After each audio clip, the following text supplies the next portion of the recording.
রহমানুর রাহিম। আসসালামু আলাইকুম। আজকে আমি কচুর মুগি দিয়ে ইলিশ মাছ রান্না খুব সহজে দেখাবো। মাছটা কচুর মুগিটা ধুয়ে নিছি, এখন দিয়ে দিলাম।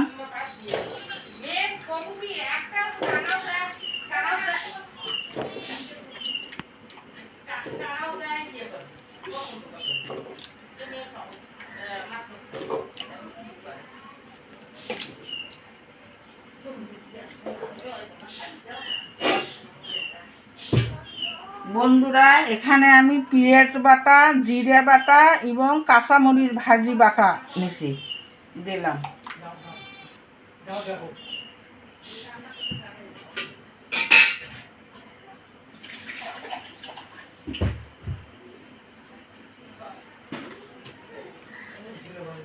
চা চামচ 2 চামচ হলো লবণ দিলাম।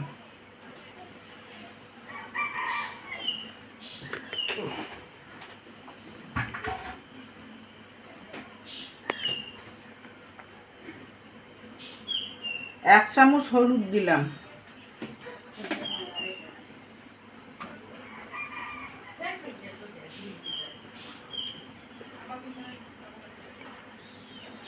চার কাপের 1 কাপ মতো তেল দিলাম।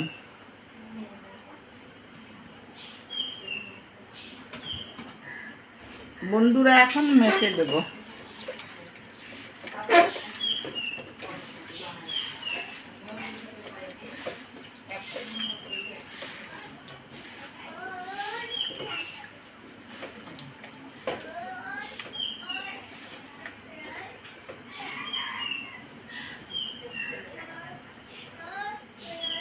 এখন পানি দিয়ে দিলাম।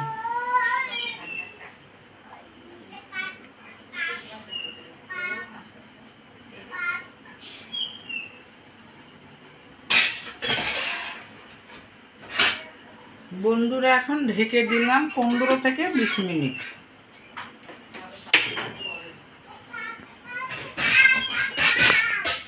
খুব সহজ রান্না, আপনারা চাইলে ট্রাই করতে পারেন। বন্ধুরা, 15 থেকে 20 মিনিট হয়ে গেছে, এখন দেখব। বন্ধুরা, হয়ে গেছে, দেখি কচুর মুগিটা সেদ্ধ হইলো না হইলো। বন্ধুরা, খুব সুন্দর সেদ্ধ হয়ে গেছে, দেখেন কালারটা অনেক সুন্দর আসছে।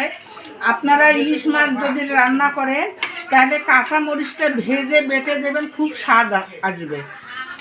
দেখেন বন্ধুরা, না খাইলে বুঝবেন না কত স্বাদ। কালার দেখেন বন্ধুরা, অনেক সুন্দর কালার আসছে এবং খুব সুন্দর আসছে, দেখেন।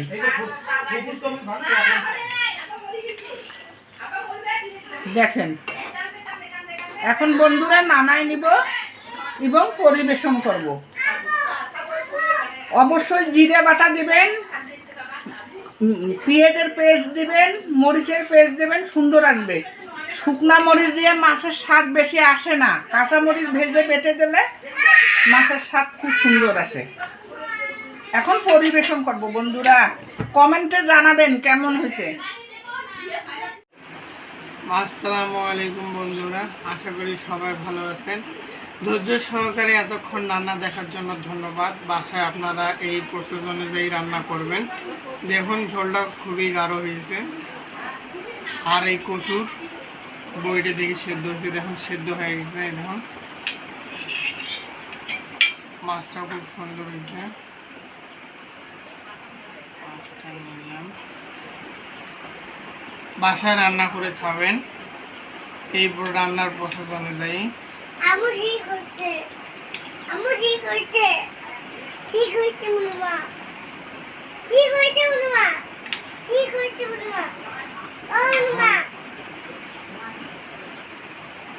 টেস্ট করে দেখি কেমন হয়েছে রান্নাটা। বিসমিল্লাহির রহমানির রহিম।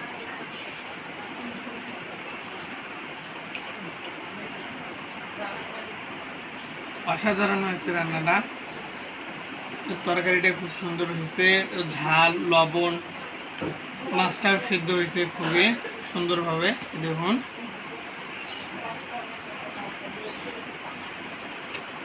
বাসায় রান্না করে খাবেন, এই রান্নার প্রসেস অনুযায়ী রান্নাটা কেমন হয়েছে কমেন্ট করে জানিয়ে দেবেন।